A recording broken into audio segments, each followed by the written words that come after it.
Self care through self love. I am sure आप लोग मेरी इस सीरीज को फॉलो कर रहे हैं और कहीं पे it is making some small difference in your thinking process and उसकी वजह से अपनी लाइफ में ऑलरेडी थोड़ा सा चेंज दिखना शुरू हो गया है। तो इसी सीरीज को आगे ले जाते हुए मैं आज एक और एस्पेक्ट को आपके साथ डिस्कस करना चाहती हूँ, जिसको प्रैक्टिस करके मैंने अपने आप बहुत कुछ सीखा, समझा और उससे मेरा बहुत ज़्यादा फायदा हुआ। And before I discuss that, I hope कि आपने मेरे YouTube चैनल को भी सब्सक्राइब कर लिया होगा।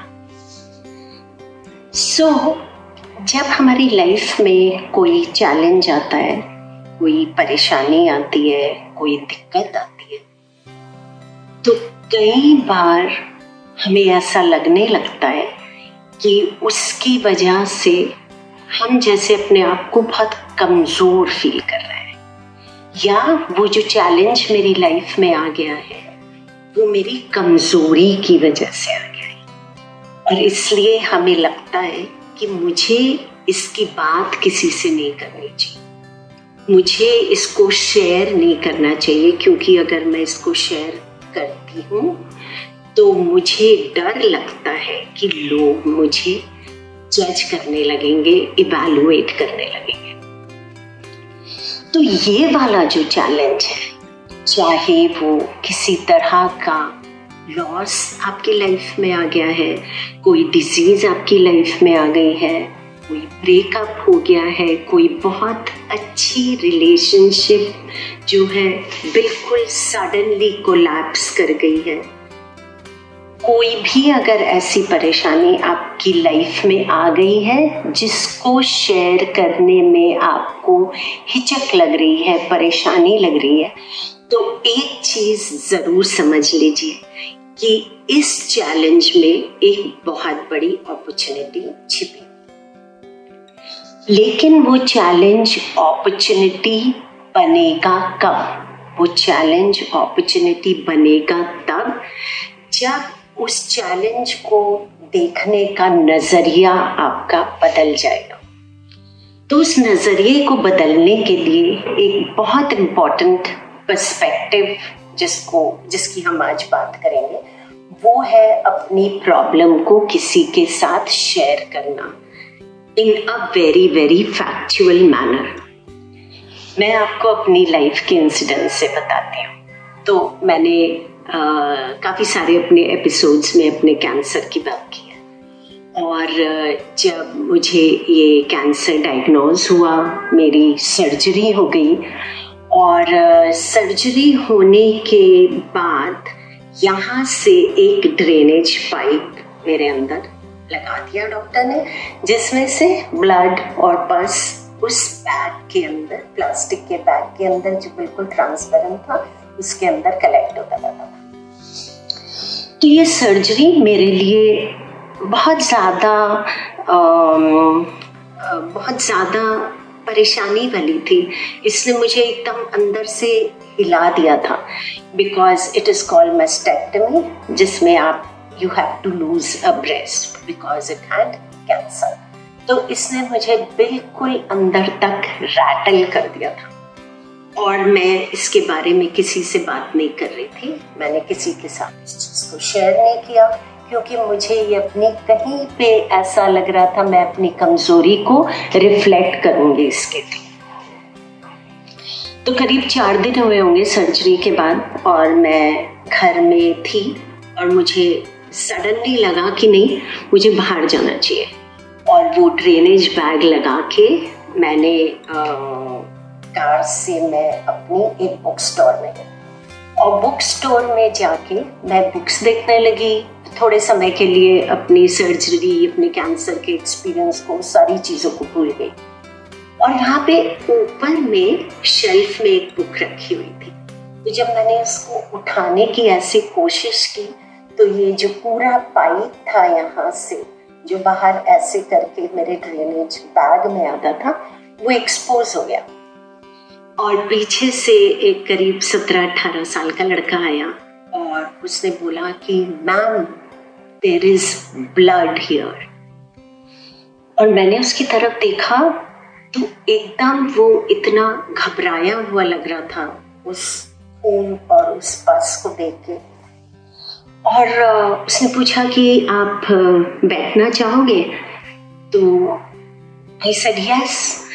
तो पीछे ही उस बुक स्टोर में एक टी स्टोर था एक्चुअली, तो हम लोग उधर गए और उसने पूछा मैम आप मेरे साथ चाय पियोगे?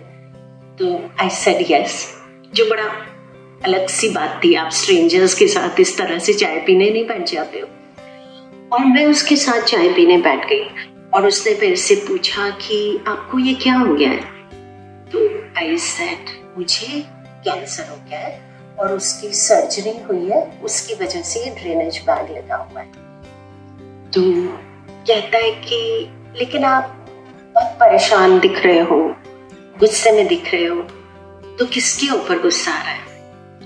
तो ऐसा गुस्सा मुझे अपने ही ऊपर आ रहा है कि इतनी बड़ी बीमारी स्टेज 3 में मेरे अंदर पनपती रही और मुझे पता भी नहीं चला। तो इस चीज का एक मुझे बड़ा मलाल था दिल में कि इतनी बड़ी बीमारी पलती रही, काफी साल तक पलती रही होगी स्टेज 3 पहुंचने के लिए, और मुझे उसके बारे में पता भी नहीं चला। और फिर जब मैं उससे ये बात डिस्कस करने लगी तो मैं अपने आप की लाइफ को देखने लगी कि कहाँ पे मुझसे गड़बड़ हुई थी, कहाँ पे वो सेल्फ अवेयरनेस खो गई थी, किस वजह से वो माइंडफुलनेस एकदम चली गई थी कि मुझे इस तरह के डेवलपमेंट का कुछ पता ही नहीं चला। मैंने करीब उसके साथ आधा घंटा बात की होगी और मेरा पोस्चर उससे बात करते करते ऐसे शुरू हुआ था और वो धीमे धीमे ऐसे हो गया जब तक मैंने उसके साथ अपना कॉन्वर्सेशन खत्म किया। और मैंने उसका नाम भी नहीं पूछा, उसने भी मेरा नाम नहीं पूछा, और मैंने अपनी जिंदगी की उस समय पे जो एक सबसे बड़ी प्रॉब्लम, सबसे बड़ा एक जंजाल, सबसे बड़ा एक जो कॉन्वर्सेशन मेरे दिमाग में चल रहा था, मैंने उस जने के साथ शेयर किया। शेयर करके मैं घर आ गई और मुझे बहुत हल्का महसूस होने लगा। उसके काफी समय के बाद मैंने इस चीज को एनालाइज किया कि हुआ क्या था। Just by sharing this problem what had happened with me, कि मुझ में इतनी ज्यादा अपने अंदर हिम्मत आ गई। तो जब एनालाइज किया मैंने तो मुझे 2 चीजें समझ में आई। एक तो जब मैंने शेयर करना शुरू किया उसको, तो सडनली करते करते करते मैं इतनी फैक्चुअल हो गई, इतनी एनालिटिकल हो गई कि मैं थोड़े समय के लिए भूल गई कि मैं अपनी बात कर रही हूँ। तो जैसे मैं बात कर रही हूँ उस दूसरे जने से, सडनली मुझे लगा कि जो मेरा अपना मैं है ना, वो तो तीसरा जना बन गया है और इस पूरे कॉन्वर्सेशन को देख पा रहा है, पूरे कॉन्वर्सेशन को बहुत ही ज्यादा as a matter of fact उसके बारे में बात कर पा रहा है। ये एक फायदा हुआ जिससे मुझे अपना सेल्फ एनालिसिस करने में बहुत ज्यादा हेल्प मिली।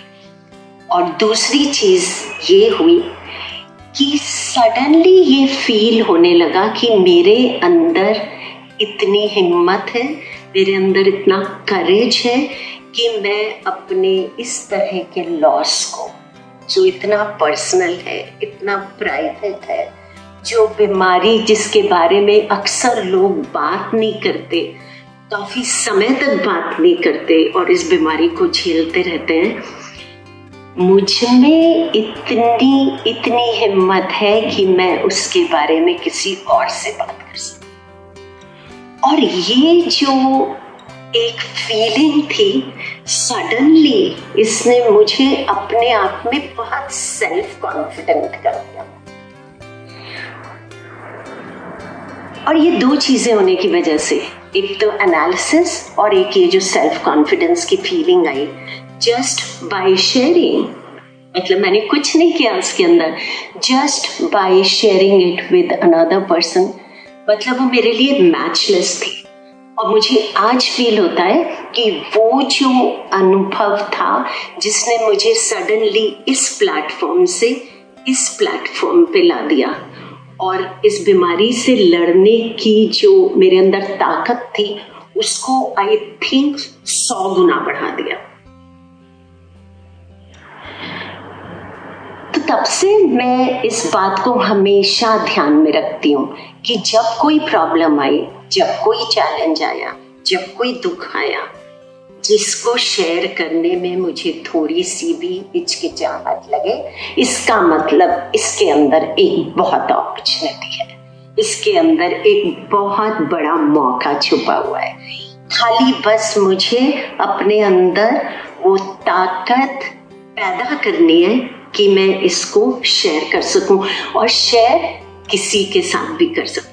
मतलब मुझे उस जगह से कोई हेल्प नहीं चाहिए थी, मैं कोई एडवाइस सीख नहीं कर रही थी, खाली मैं क्या कर रही थी, मैं अपने एक्सपीरियंस को बाहर रख के टेबल के ऊपर उस एक्सपीरियंस को देखना चाह रही थी कि ये मेरे लिए किस तरह से अपॉर्चुनिटी बन सकती। तो अगली बार अगर आपकी लाइफ में इस तरह की कोई परेशानी आती है तो उसको जरूर थोड़ा सा बैठ के देख लीजिए, समझ लीजिए अंदर से कि इसमें वो मौका छुपा हुआ है क्या, और अगर है तो किसी को भी ढूंढ लीजिए और उसको शेयर कर लीजिए। And I am very very sure suddenly वो चैलेंज आपकी लाइफ की शायद सबसे बड़ी अपॉर्चुनिटी